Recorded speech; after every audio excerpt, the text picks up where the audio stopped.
Hi, Anna. Hi, Dad. So, are we sad? Are we excited? Are we proud? Are we thrilled? Are we filled with anticipation for what comes next? All of the above. For anyone tuning in who doesn't know, this is our last episode of season 1 of Far From the Tree. How many episodes have we done so far? 20. Oh my God. I don't know. We probably should have known that. 20, 22 or 23. I have to go on Spotify. Look. Okay. Well, YouTube somebody can write us and tell us how many we had in the season. Yeah, in the 20s for sure. Very cool. I mean, I feel very proud that we did it. Me too. I feel sad that we're going to take some time off, but that's okay. And because as they say, distance makes the heart grow fonder. They do say that. So hopefully all of you listening and watching will feel that. And when we come back, you'll be like, oh, yes, thank God. Well, that and we're going to have some killer guests in our second season. That's true. Mm-hmm. No spoilers. But I also feel like, I don't know, I think it would I guess, do you feel that the conversations in general or like the process of doing the podcast was what you thought it would be? It's actually better than not that I thought it wouldn't be great, but it exceeded my expectations, I guess. We've had some incredible conversations with some truly extraordinary people. So for me, while I thought the subject matter would definitely be interesting, and I was super curious to talk to other, people who have us, share a common vocation or a common, industry. I didn't realize we'd have such a breadth of guests. Yeah. And that I would have so much emotional resonance for me. I just found every conversation to be really beautiful, and these people are incredible, and their relationships were so, I thought, inspiring. I mean, even just the Levines this week, I know. Oh, what incredible women they are. And I'm excited to interview more people like that. Not that interviewing famous people and creative people and artists isn't fun, but it's really cool to interview people who are affecting changing change. The world. Yeah, I mean, just who are who have galvanized themselves and their communities in ways that that most of us could never imagine having that amount of drive and determination to do. So I'm excited to find more people like that, because I'm sure, I think in anything, service is an inherited trait a lot of the time, kind of like they spoke about. And so I imagine we'll find some pretty amazing people who work in lives of service going forward, which will be really interesting. Yeah. What else? I felt what do you feel? Yeah, I was going to say, don't you want to know what I... Yeah, I do want to know. That's what I meant to say, but I forgot what the question was. I think that one of the most interesting things was when we were preparing for each episode, I found it really cool that we always would try to be thinking about how to make sure the conversation covered all the amazing things that people have done and the subject matter that they came on to talk about and things like that. But that as we would talk through, what we thought what our dream for the conversation was going to be, and kind of how we, would want it to take shape, that there was always an intention of, well, we do want to really push at this thing about family. And I think that was a cool experience, because I feel like a lot of the times when you hear interviews with people, it's about their life and about their accomplishments, which are great and can be funny and emotional and sentimental and all that stuff. But there was something that I found both challenging but also really fun to think about these people in a way that I think, especially people who are very public figures, that I don't think people ever think about them as. Whether it be Coach Schaefer from Texas, or it be by the way, Texas is playing UCLA tomorrow. I know. How crazy is it? By the time that this airs, that we'll know who has won. And but wait, could I just say our prescience of basketball wisdom? Totally. We have the Schaefers on the University of Texas. We had, And Sarah Strong, who just won. She just won Sarah the. Strong and Allison Feaster, so the Yukon, Do you know that Texas. Sarah Strong just won the Naismith Player of the Year award, the best player in college basketball? Oh, Yeah. no, I didn't. Was that just today? It was, I think, yesterday. Oh Yeah. my gosh, I missed that. We were Isn't that moving. amazing? Wow, that's Yeah. amazing. Congratulations, Sarah. Yes, to Sarah. We hope you're It's very. listening. We hope you're listening. She's probably not 'Cause you're listening. not too She's busy. preparing. You're not really She's busy preparing right for a this Final week. Four game. But yeah, by the time this airs, we will know if my beloved UCLA has beat or lost to Texas. Wow. But win-win because we love the Schaefers too. But like with them or like, people, I mean, even with someone like Sarah Strong or thinking about I like the Zons, like I'm there's all of them really, but that I feel like when people look to figures like this in interviews, very rarely is it about who they are as a member of their family. It's about who they are in their career and who they are in Yeah. their accomplishments. And I just think that's been a really cool challenge and very illuminating thing about what we've been doing. And it's been really exciting to kind of push ourselves to just stay true to like what we really started this for and what we always wanted to know about. Totally agree. 100%. That's sort of what I meant when I said it surprised me because we knew that people's careers were interesting, but the way, and also the commonality with all of these relationships, right? I mean, it reinforced my appreciation for how special it is that you and I, have this common thing that we can bullshit about and cry about. And I mean, I asked, it was, celebrate about. but let me tell a little story. So you What? and Mom have been in the middle of a move, and I called you this morning about what time we were going to record this episode, and you were clearly like rushing to do something. But I did have a work question. You did. And Mom was standing there well, you weren't on camera, going like, come on. and I was like, I can tell you're busy, but wait, can I just ask you one question? And you did. And I feel I like don't it was think the I perfect supplied a very- encapsulation of our family. That's true. Do you feel like Yeah. the podcast has, I feel like someone has asked us this in an episode before, but do you feel like it's changed our relationship? No. No. It's just given us a really great opportunity to be together and do something really cool together. That's sort of how I feel about it. Yeah. I mean, I'm sure it's enhanced our relationship, but I feel like, I don't know, I honestly feel like you and I both are pretty attentive Yeah. to our relationship. So I think that's true, but what's been interesting is like I feel like as I get older, there's less times when Billy was actually making fun of me for this yesterday because when I met Billy, like he was kind of the kid who he talked to his parents like every single day, and he was like, "You never talk to your family," and I was like, "I feel like I do talk to my family. We just aren't in constant communication in the way that I feel some people are." we talk almost every day. Although maybe we Not on do the now more than we phone. used to. I don't know. What? Not on the phone. Yeah, we text and stuff. Yeah. No, but like I know people who call their parents every single Every day. day, Like right. every day they'll call their mom on the way home from work or whatever. And what I think has been interesting in doing this podcast is like when you've had a couple moments as we've been recording where you've been very, very busy and you're usually not so good at multitasking. I feel like we've said this before and I think it's Terrible. a safe thing to say. But It's just the truth. But I feel like it's been such a benefit for me because I'm like, okay, even if I can't reach Dad because he's working super hard and doesn't have the attention capacity to check his phone and whatever, answer a question, I'm like, oh, but we do have a podcast recording, so at least I know that I'll be able to talk to him then. Yeah, that's right. And it's a very nice, because it's a nice thing as you get older, like for me at least, it's like I don't feel like it's nice to obviously talk to you and Mom as much as I can, but there isn't that same kind of like need for things that maybe there was 10 years ago.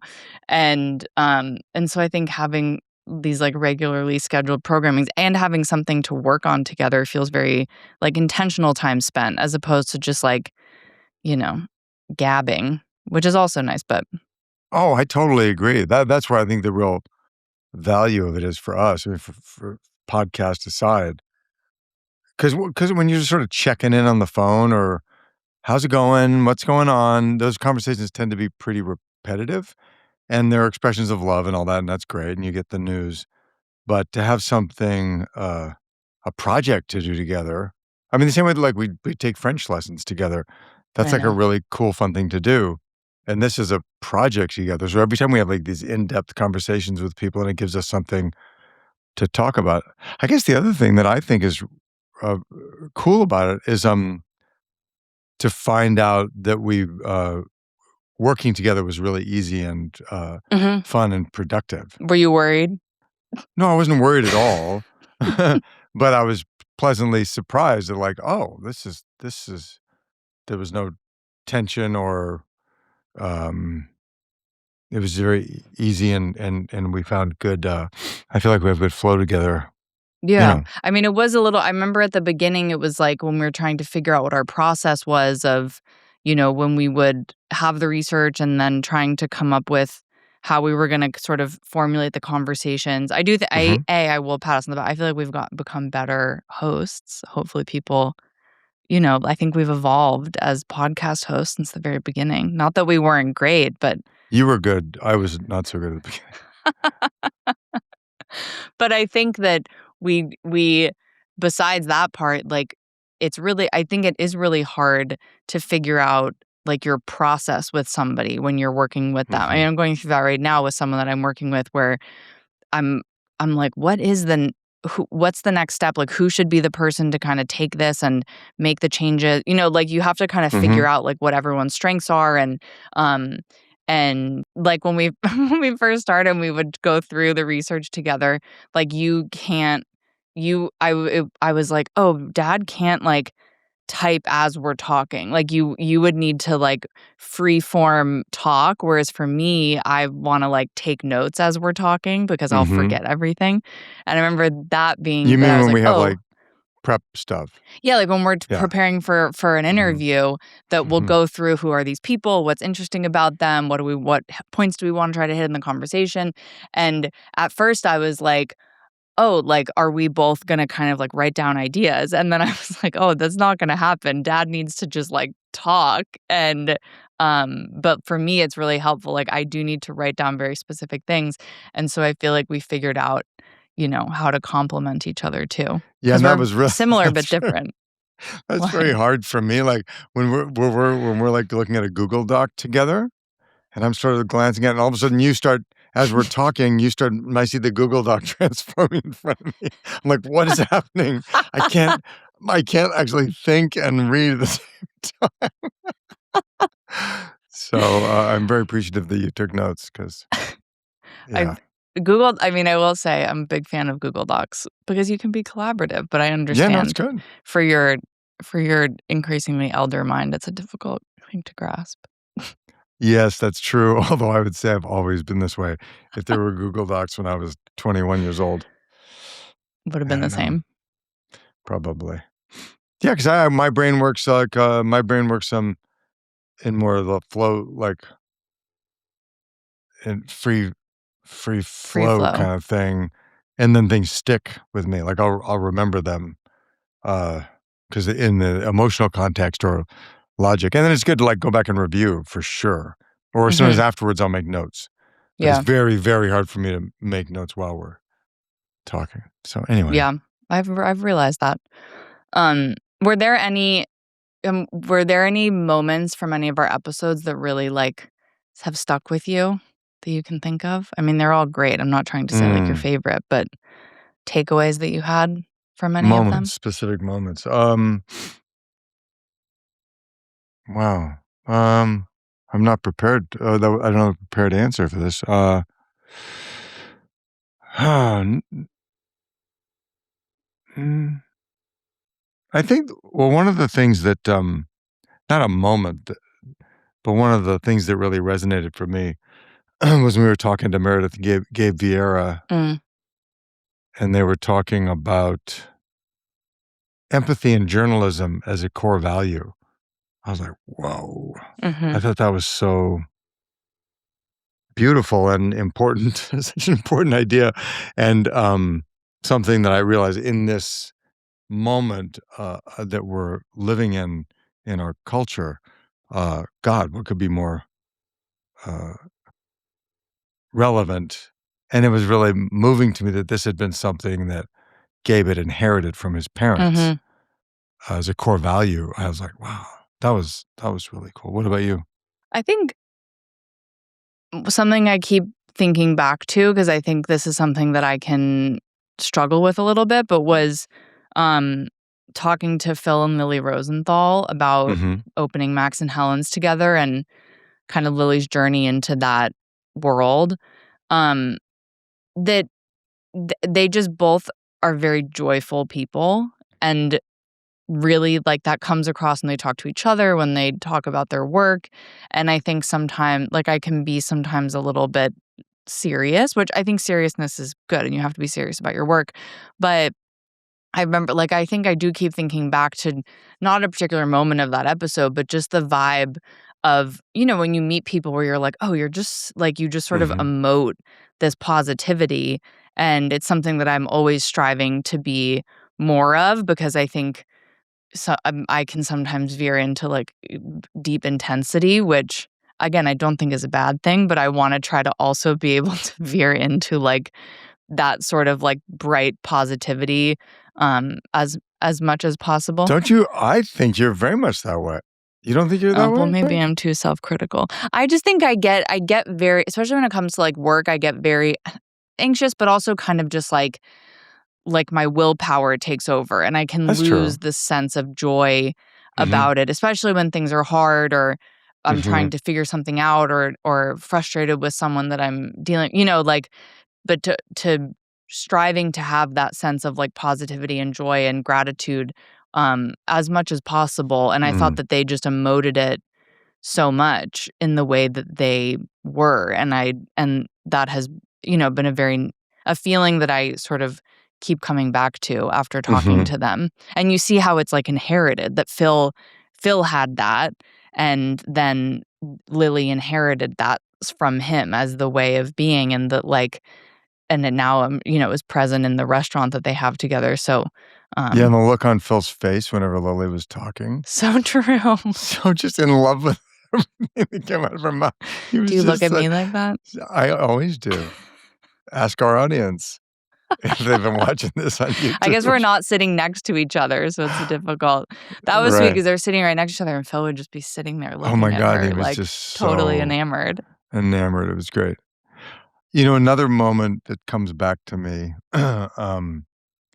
in our very first episode, which Mm, became a recurring theme throughout, as you have mentioned, was, as Jane Fonda was talking about um, the demands on her when Troy was young and the way that she and Tom Hayden were so committed to, their activism, and she was a huge movie star and was keeping her career going. And I mean, Troy was really a lot of times they weren't home, and Jane was mhm, talking about that, and Troy was talking about this wild the teenage years that he had, yeah, and Jane kind of suddenly was like, I wouldn't say she didn't apologize, right? But she kind of expressed that that it was tough for that him. she wished she had, yeah, Yeah, that she had regrets about that, and that Troy was like, "Yeah, but mom, it's all good. Like, yeah, yeah, there were some challenges, it was difficult, but, you could tell that he had so much love for her and, um, that it was okay." And then mhm, then that was just and you realize, "Oh, that's just part of the deal," particularly, in like the parents and children that tend to be talking to are people who are mhm, deeply committed to their vocation. Uh, and also I think I'd have to listen to it again, which I might wanna do, but, Troy, I think also felt that he, um, felt that he gained so much, mhm, by way of example from the way that Jane is in the world and, as an actress and, the way that she talked about the way she encouraged him Mhm. when she first saw him and was like, "You're really Yeah. good," you know? Anyway, that was beautiful. I think that was something that, like you said, came up so much. I mean, recently we talked to Allison Feaster and Sarah about that, that Allison living in Europe and having, Mhm. just these unconventional. I think often when someone's pursuing a passion in their career, it leads to a very unconventional um, childhood for their kid and to varying degrees. And I think everyone that we talked to had some version of that actually. Mhm. And that it was always the answer was, yeah, but it was better that way because look what we as kids gained as examples of parents who showed us, like, what it means to love what you do and feel passionate about, stepping into your life. And Who is it that and we talked to that talked about living in life intensely? I think it was at the Ramoses? Oh, yeah. Yeah, I yeah, think yeah, it was. He Jorge said it and wasn't Paula. intensely. He said, was it living with intensity maybe? Living life with intensity or something Yeah, like I mean, that. talk about someone an unconventional childhood with a parent who is, like you going away to do a movie or Jane Fonda going, being out in the streets protesting is one thing, but Jorge Ramos literally like going into war Going to zones for war, right, months at a yeah. time. Mhm. Um, and his daughter just kind of being like, yeah, that is what it is. That was the episode where he talked about living intensely or with Yeah. intensity. I forget the phrase that he said, but She um, used the same phrase, though, like it was a kind of kind of a core value in a way, yeah, like an approach to life, which I thought, "Oh, that's really good." yeah. Mm.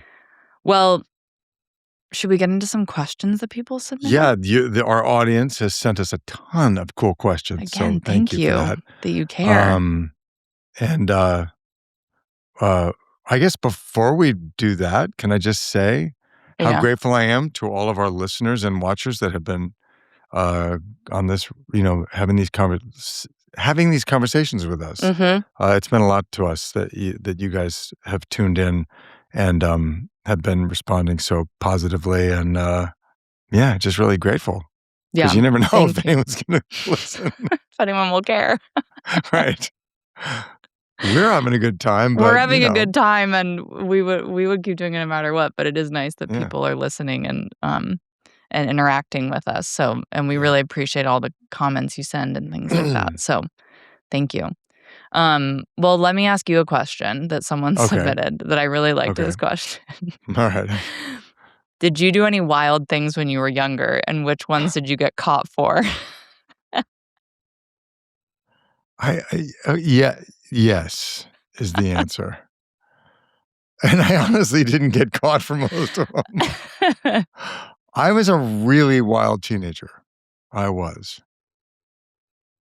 I don't quite know why. Either I had deep emotional problems or I just had this, like, curiosity and thirst for, stupid adventure. I don't know. I was a pretty very wild teenager.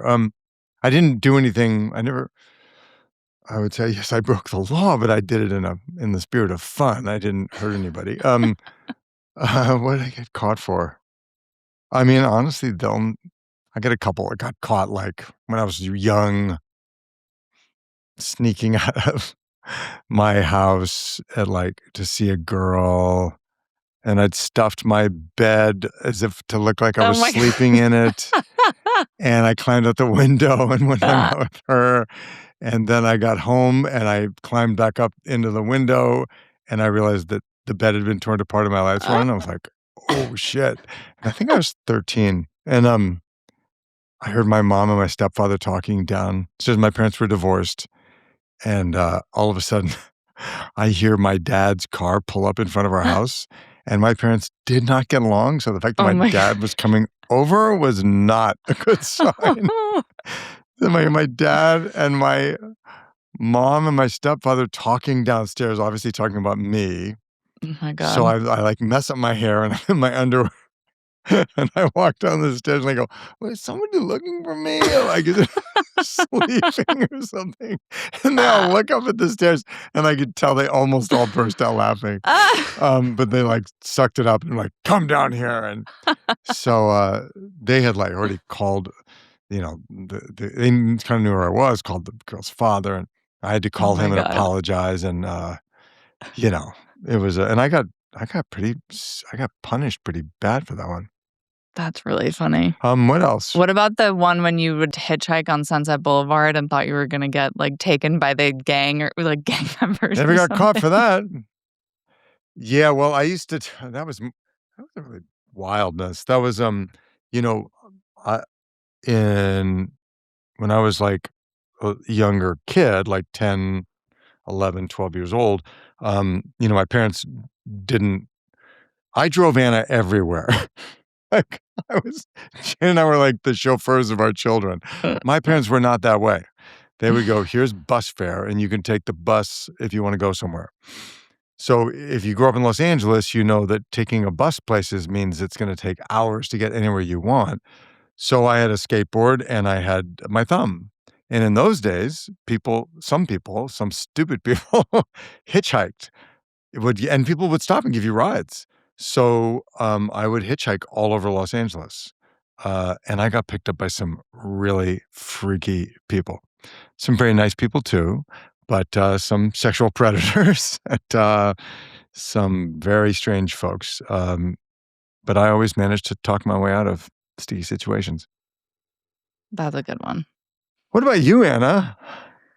I was Is not there that anything you did wild. that you didn't get There's caught for that I one don't know about? there's literally one I don't think there was anything I ever did except one time. I don't think there was anything that I ever did that you and mom weren't aware I was doing.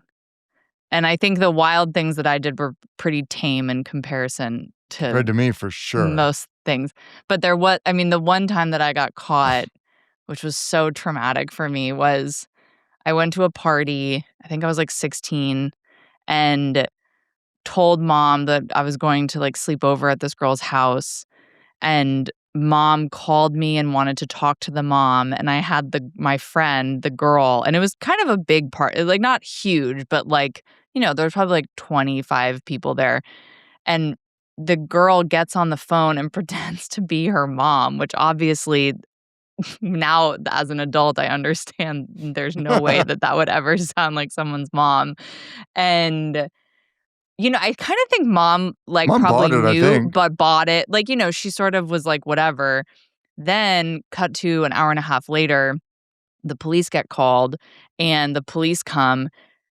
My more, I would say, intelligent friends run into the bushes and left and ended up like, calling their parents to come pick them up or walking home or whatever.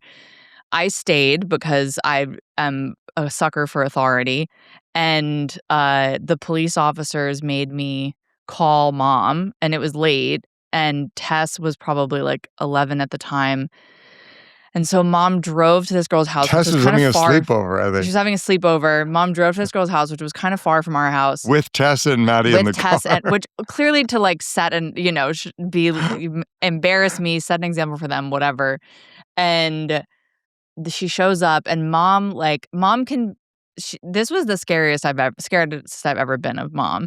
That she like walked in like she was gonna kill somebody. Like people to this day, like still that I'm friends with in high school, still are like, oh yeah, your mom was like terrifying when she walked into that house.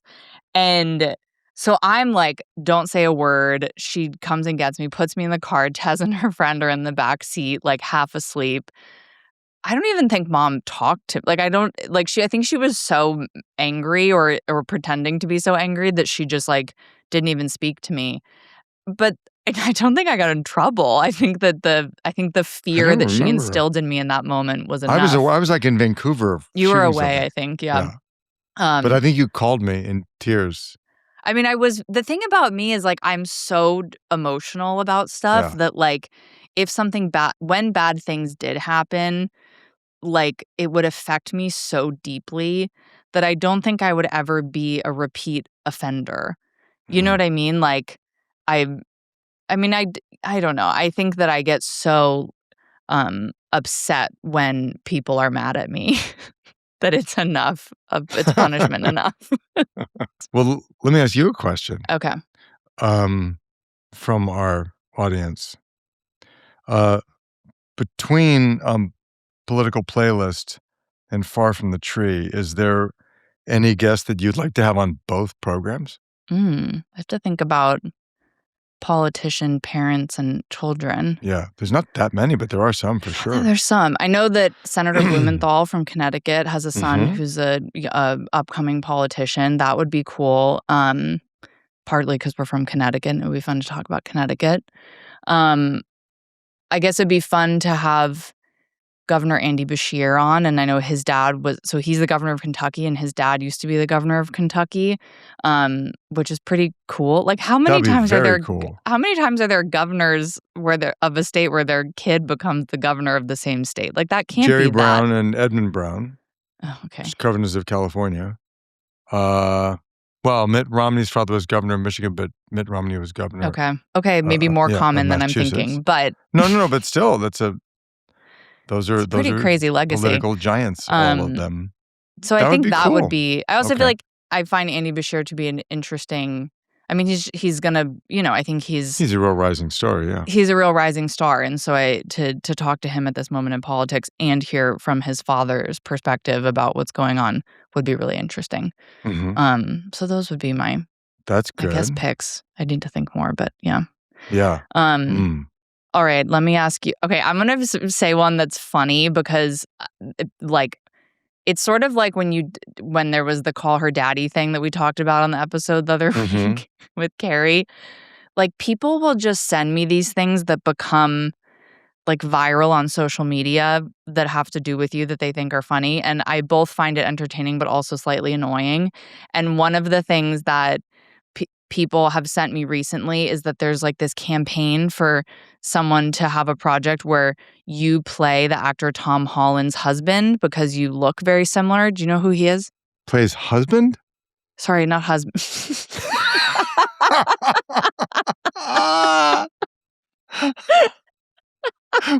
Like older twin husband, my older lover who looks like my father. Okay. Podcast over. Not his husband. That is bizarre on so many levels. Okay. Feel like a body horror movie or something. Yeah. I think we need to do a podcast about this. Okay. Oh, that's so damn funny. The actual thing I meant to say is that you would play his father because you guys look a lot alike. And Tom Holland look like? I think so. I think you do.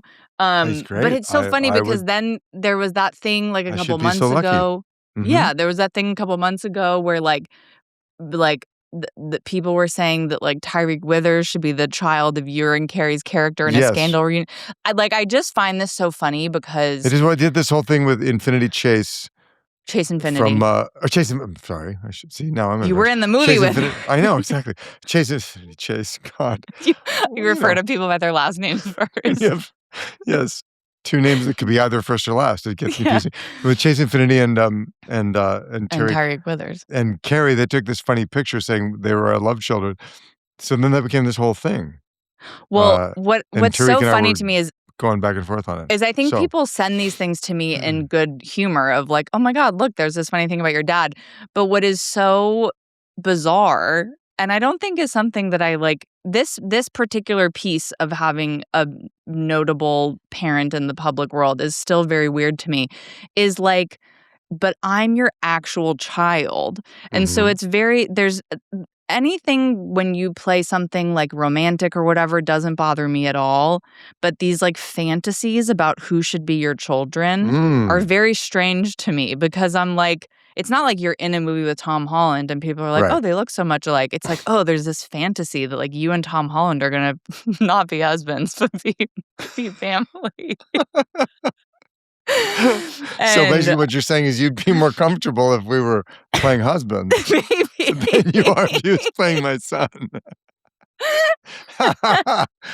I just think it's one of those funny like celebrity things where it's like, I think because, and it's just because people are like, "Oh, is it weird, like, when, like, you see your dad in a love scene?" I'm like, "That's not weird." But when you fantasize about who my father's, like, on-screen child would be, there is something that's still a little bit strange to me about Yeah. that because, Yeah. but then someone sent it to me today. Actually, no, who sent it to me today? Shout out to Joe, our amazing editor, sent it to me today, and I was like, "That's so funny," because that's one of the questions that people sent in, and he was like, "Well, you should write it." And I was like, "Yeah, maybe I need to capitalize on this fantasy that people Yeah. have and write the write the body horror film of you and Tom Holland as God. husbands." Yeah, okay. Okay. Let's think we'll talk about Anyway, that offline. that wasn't really a question. I just thought that was something that someone brought up in these questions, and I thought that was a fun Yeah, that I wasn't had a some question. commentary. That was I Anna just had having a some little therapy commentary. session about her I needed online to get it trauma. out. Yeah. Okay, why don't you pick one? Okay. Should I do one? Okay, I'm finding one here. Wait. Do you have any tips for women trying to find their future spouse? This person Wow, said it's so hard. this is a dating show now. Yeah. My simplest piece of advice as somebody who, as you know, lamented for so long about not having found a partner, which now I realize I'm like, "Oh my god, I was in my 20s and I just was, like, so fixated on being in a relationship, and now Mm, that I'm in my 30s and married, I'm like, why was I so obsessed with that?" Like, I was mm. so I like not that I'm regretful about it, but I'm like, I should have not been so crazy about it because I definitely was crazy, and I do feel like I came to you with that craziness several times when I was obsessing over dating people that were not people that I I don't necessarily think should have it's been dating. crazy. I think that's I Not don't think you cra should I put just that wish that I, negative like, spin. hadn't ca I think these are my 2 pieces of advice. I wish that when I was in my 20s, I hadn't cared as much. Like, I wish that I had kinda just, like, focused on myself and dated people and not been so fixated on the outcome of the relationship. But then I think the biggest thing that I learned in meeting Billy was allow yourself to be surprised by somebody. Because I think that Billy's not someone that I said this in my vows to him, like, I never would have imagined him as my partner because I think I had a different imagination about who I would be with, but then I allowed myself to not be attached to that idea, and then he became my boyfriend and fiancé and husband, and, like, um, I think that would be my biggest tip is, like, just allow yourself to be surprised by somebody that you might not think is, like, within the parameters or their lifestyle or whatever, like, find someone who can surprise you because then your life is always gonna be a little bit exciting. Good. I like that. Do you like that? I do. I think that's really true. And good advice. I would just say that it's not, I don't think anyone should feel badly about feeling, well, use the word, but to feel crazy about having a lot of anxiety about that because similarly to the way some people, can have a lot of anxiety about your career if you're pursuing something you're intensely passionate about because you care a lot. And if Mhm. having a partner in life, particularly for women who feel like they have a biological clock ticking, and if their family is important to them, and our society places this undue weight on that, I think, uh, it can be a lot of pressure. So it's like, okay, uh, give yourself a break that you Mhm. feel that way. And it's also, I just think it's really hard because, you know, it's it's just so we're forming our identities in our 20s, and uh, when you're interacting with someone who you have feelings for, your hormones start going insane. So you have this physiological reaction of being attracted to somebody or interested in somebody. It's very hard. So, and I do believe like giving yourself a break about feeling that way can make Mm. it a whole lot easier. Because part of Hmm. the problem of feeling that way is you're like, why am I so crazy? Yeah. And it's like, yeah, man, this shit's hard. Let yourself You know be what I mean? Like, crazy. this is just life sometimes can be like wild and ugh. So we just, you don't even have a sense of humor about it or Yeah. something. I think that's true. But it's painful. I mean, I remember sitting with you, So God, many so, times. trying to help in any way I could, or that I just remember that I remember the one lunch you and I were having lunch at Cafe Gratitude, Oh, and a guy and texted me you dated this guy a few times and really thought, well, maybe this is somebody I really like, yeah. but he was starting to ghost you, Yeah. and I could tell how invested you were, and you were like, and I was trying to say, oh, don't worry about it, and you're like, yeah, but I think he's really nice. Oh, you like him? And you're like, yeah, I think maybe, and then all of a sudden you get a text while we're having lunch where he basically said, see ya. Yeah, well, here's the thing about that person, who Mhm. was a very nice person, I wish him well, is that the next person I dated after that person was Billy. Oh, well, there you go. So, there you go. I think it's like, A, you gotta have faith, you gotta let yourself be surprised, and per Tony Goldwyn's recommendation, don't judge yourself for being overly invested. Yes, and also the truth, I know it sounds hackneyed, but it is absolutely true. Um, you know, we never we can't our plan just isn't gonna be what it is. Even if it's a great plan, it's gonna be different, even if it's and it might be 10 times better. So, Mhm, be careful, be skeptical of what you think you want. You know what I mhm, mean? Be mhm. skeptical of the thing that you think you need, that's what you should have, because 'cause you're probably fucking wrong. And, like, Anna that guy was sitting across from Anna as a father watching her cry at lunch over her veggie enchiladas, whatever it was. Vegan Vegan food, enchiladas. Um, was as a parent, that's like your word those are the worst parental moment to watch your child suffering. But, yeah, the next guy she met was Billy, so you know what I mean, that other person was not for her, and it's just I've found that to be so true in everything in life, so just it doesn't feel any different, but just know that. And that Mhm, also keeps you going, mhm. keeps you at it, because you Yeah, gotta it's a numbers game, really. yeah. Um, alright, I think we let's should do a do dating podcast, Anna. I know, I A feel like relationship podcast. but let us know if you guys enjoyed that question because my dad and I have had a lot of conversations about dating over the Mhm. years, so we could always throw some bonus dating advice episodes in Right, here. wasn't that when we did Liz Plank's podcast together? Wasn't that was all about Yes, we dating talked and a lot about relationships dating and and and that's well, yeah, that is what her podcast is that's what about. Liz does, right, yeah. But we could do some bonus far from the tree, Mhm. uh, dating woes because there have been Yeah, many. we could tell some horror stories. That's true. Yeah, All right, I'm gonna ask you one that I think is really sweet. How do okay. you get the courage to let go and support your kids' dreams in our world today? Oh, well, in our world today, that's an interesting Yeah, qualifier yeah. because without that, I would have interpreted that question to mean, which may be what in fact its intention is that with all of the anxiety about wanting your child to be able to, support themselves, want them to achieve their dreams, want them to succeed, wanting them not to suffer, wanting them to find security and all that kind of stuff that, you feel as a parent, um, to, to, you know, to support their dreams is what can I say? It's like I realized it was a gift. Here's no, sorry, this is a complex question.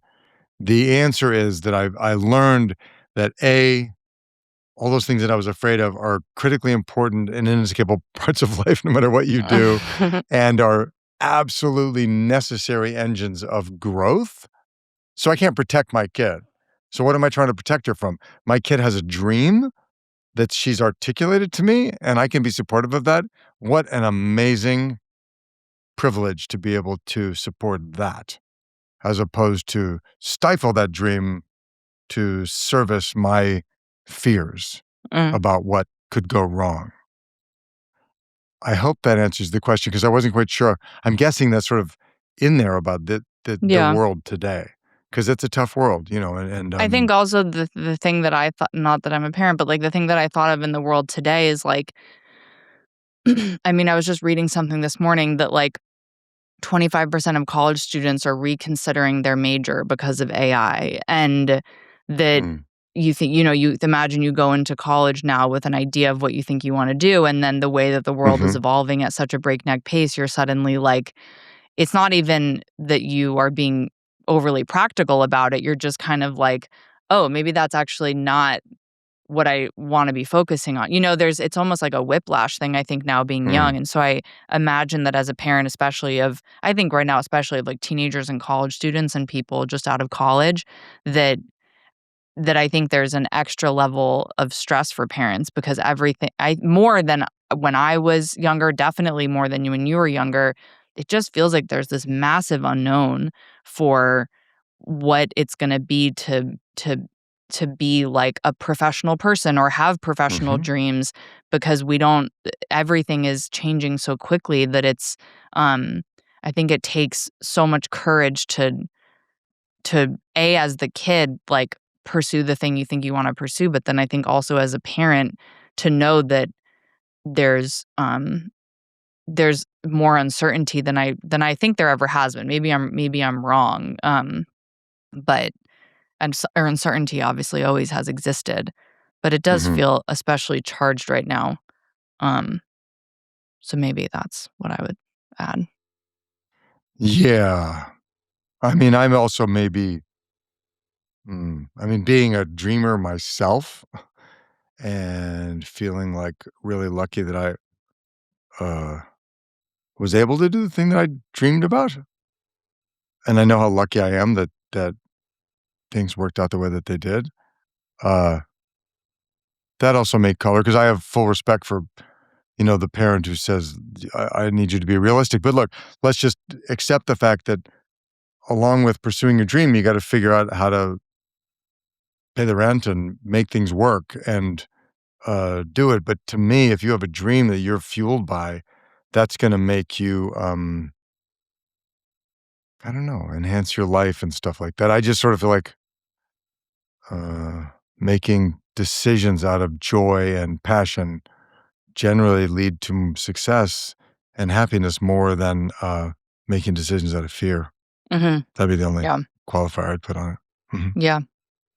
Yeah. Well, we had a couple questions regarding our future here on Far From the Tree. So should Mhm. we end with those? Yeah, let's do it. Do you want me to start it? Yeah, you go ahead. It's a pretty simple question. When are we coming back, Anna? The fall. The fall. We're gonna take a couple months off of the summer because we're told by our producers that summer is a quiet time for podcast We're listening. listening to But the you can go experts. and re-listen to all 20 And how episodes about of Far From the Tree. share some of those episodes with your friends and your family? Hell Maybe yeah. when people are traveling, if you're on family vacation, be like, "Hey, you should Mhm. listen to this conversation that Ann and Tony had with so and so." Exactly, or listen to it Um, with your parent or child. yeah, it would yes. Oh my god, if you're doing family stuff this summer, spring, summer, with your parents or your children, what Mhm. better way to like open I think back to what Alison Feaster said about the conversation with her and Sarah, where she was like, I was actually so honored that she said this. She was like, this is a conversation that is really the beginning of like a new part of their relationship. That Mm, them being on this show together and, because Sarah's young. And so that kind of turning point where your parent becomes more of like a confidant than just your parent. mm. And so maybe that can be a catalyst for people is, Mhm. if you want to chat with your parents about some deeper shit, why not Come on listen to to an Far From the episode Tree. come on or just listen to an episode together. If you want to come on, you can come on, If you have DM us on Instagram, like if you We want should to do come like be a a guest. raffle, That'd be have fun. people on as Oh guests. my god, if people Yeah, are we into that idea, let us know because that we would could be do that. actually really fun. Yeah. Okay, well, the second question that people had about next season, and we'll end on this, is what do you think people can expect? Well, people can we have some really impressive, exciting guests, so there will certainly be, more in-depth conversations.